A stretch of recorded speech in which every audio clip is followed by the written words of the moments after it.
Senator Warner is a reasonable man. Everybody on this committee knows that. And he's a good man. And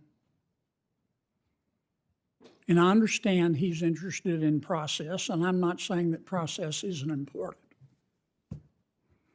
But if the United States of America has been taking taxpayer money and using it to produce a transgender opera in Colombia,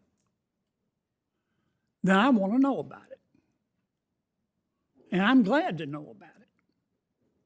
And it seems to me that that's the main issue with respect to all of this. And I look forward to talking further with my friend, Mr. Warner, about that. Ladies and gentlemen, welcome back to the channel that stands for freedom, faith, and the Constitution. If you love your country, your rights, and your God-given freedoms, you're in the right place. Before we dive in, smash that like button, subscribe, and ring the bell so you never miss a video where we put America and the truth first. Share this with your friends. Let's wake up America. Today, I want to talk about something that should outrage every freedom-loving American. I just watched a Senate hearing where Senator John Kennedy, one of the few honest voices left in D.C., called out the big banks for something that should never happen in this country. Debanking Americans just because they support the Second Amendment, believe in traditional values, or work in the energy sector. Folks, this isn't a conspiracy theory. This is happening right now in the so-called land of the free. And if we don't stand up, it's only going to get worse. I mean, for 4 years, under President Biden, as was his right, the topic of discussion in Washington was who needs to pay more in taxes?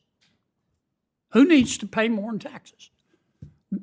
That's no longer the main question. The main question is now, as it should be in my judgment, what the hell happened to all the money? And we're going to find out. Now, I need to get back to the subject, with the exception of Mr. Klein, whose testimony I enjoyed. I understand his position. He wants to let the CFPB run America's banks, and I appreciate that perspective, but Mr. Klein, it's not going to happen in your natural lifetime or mine. Now, let me turn to the other gentleman. What I hear Mr. McCauley, Mr. Ring, and Mr. Gannon saying is that some of America's banks have been discriminating, debanking customers because of their religious beliefs, because they support the Second Amendment, or because they hate fossil fuels. I don't want to go with all three of you. I'll run out of time. Mr. Ring, is that what you're saying? Yes, sir. Which banks? Well, I think it's been publicly reported that Bank of America has certainly picked and choose winners. Who else? I think Chase Bank has. Who else? I think Citibank has. Who else? I think KeyBank has. Who else? I'm going to probably run out of names pretty soon, but I think the mega banks are. Old Glory Bank is not, of course. We love the Second Amendment and fossil fuels. We need to get those banks in here, Mr. Chairman. We need to get all those CEOs in here. I would agree. Now, why? I appreciate your candor.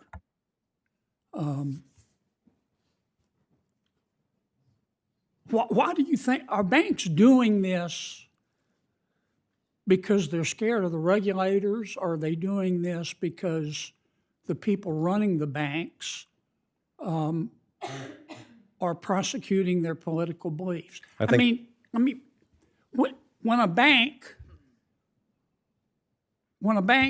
holds a seminar, taking up valuable employee time to discuss whether a man can breastfeed, are they doing that because regulators are leaning on them, or are they doing that because the CEO really thinks that's subject to debate? I think it's definitely the latter, and I think it's also middle management. What do you mean the latter? It is not the regulators. I do not believe the regulators pushed the big banks to debank conservative causes. Don't?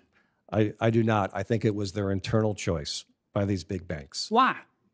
Well, why? The same reason why big tech pick and choose winners. I think big banks pick and choose winners that they care about, and that's why we need a market solution, because you can't regulate that type of behavior without having unintended consequences. And now every time you get a customer application, you've got to fill out 5 forms as to why you did or did not pick that customer. So you think that that's the management of these banks that are just imposing their own politics on customers and ultimately to the detriment of shareholders? Is that your testimony? Yes, sir. Either you two gentlemen in my last 10 seconds disagree with that? I strongly disagree, Senator. Yes, I've spent a lot of time with a number of banks. Who do you think it is?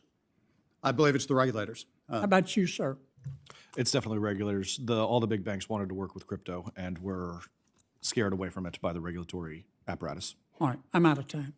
Thank you, Mr. Chairman. Let me break down what went down in that hearing. Senator Kennedy, God bless him, came out swinging. He started by questioning how our tax dollars are being spent, mentioning reports that the Biden administration is funding things like a transgender opera in Colombia. You heard that right. Our money going overseas for woke nonsense while Americans are struggling at home. But then Kennedy got to the heart of the matter, debanking. He asked the banking exec straight up, are banks discriminating against customers because of their religious beliefs, their love for the Second Amendment, or because they work with fossil fuels? One of the executives, Mr. Ring, didn't mince words. He named names: Bank of America, Chase Bank, Citibank, KeyBank. These are not small local banks. These are the giants who control your money, your loans, your mortgages. Now, why are they doing this? Kennedy wanted to know, is it the government twisting their arms, or is it the woke CEOs pushing their politics on us? Mr. Ring said it's the bank management. They're picking winners and losers, just like big tech did when they silenced conservatives online. But other witnesses blamed the regulators. They said the government is scaring banks away from doing business with certain Americans, especially anyone who touches crypto, guns, or anything that doesn't fit the left-wing agenda. So which is it? In my opinion, it's both. You've got a government run by leftists who want to control every aspect of your life, and you've got woke CEOs who are more interested in virtue signaling than serving their customers or shareholders. Let me be clear, patriots, debanking isn't just about money. It's about control. If they can shut down your bank account because you support the Second Amendment, what's next? Will they shut down your internet? Will they silence your voice? This is the same playbook they used in Canada to freeze the truckers' bank accounts when they protested for freedom. And let's not forget, these same banks are holding corporate seminars on whether a man can breastfeed. That's not just stupid, it's dangerous. It's a sign that the people running these institutions are living in a woke fantasy land instead of serving the American people. Here's the bottom line, folks. We need to fight back. We can't rely on the government to fix this because too many of them are in on it. We need to hold these banks accountable. Take your money out of woke banks. Support local banks and credit unions that share your values. Demand that your representatives stand up for your rights, especially your right to bear arms, your right to free speech, and your right to do business without political discrimination. Senator Kennedy is right. We need these CEOs dragged in front of Congress, under oath, to answer for what they've done. And we need laws that protect Americans from this kind of abuse. No one should lose access to banking just because they love the Constitution. If you agree with me, drop a comment below. Tell me what you think about these woke banks and their war on freedom. Have you or someone you know ever been debanked for your beliefs? I want to hear your stories. And once again, don't forget to like, subscribe, and share this video. The mainstream media isn't going to cover this. They're too busy protecting their buddies on Wall Street and in Washington. It's up to us, the America First patriots, to spread the truth and defend our freedoms. Thanks for watching.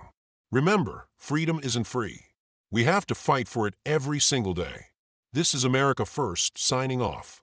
God bless you, and God bless the United States of America.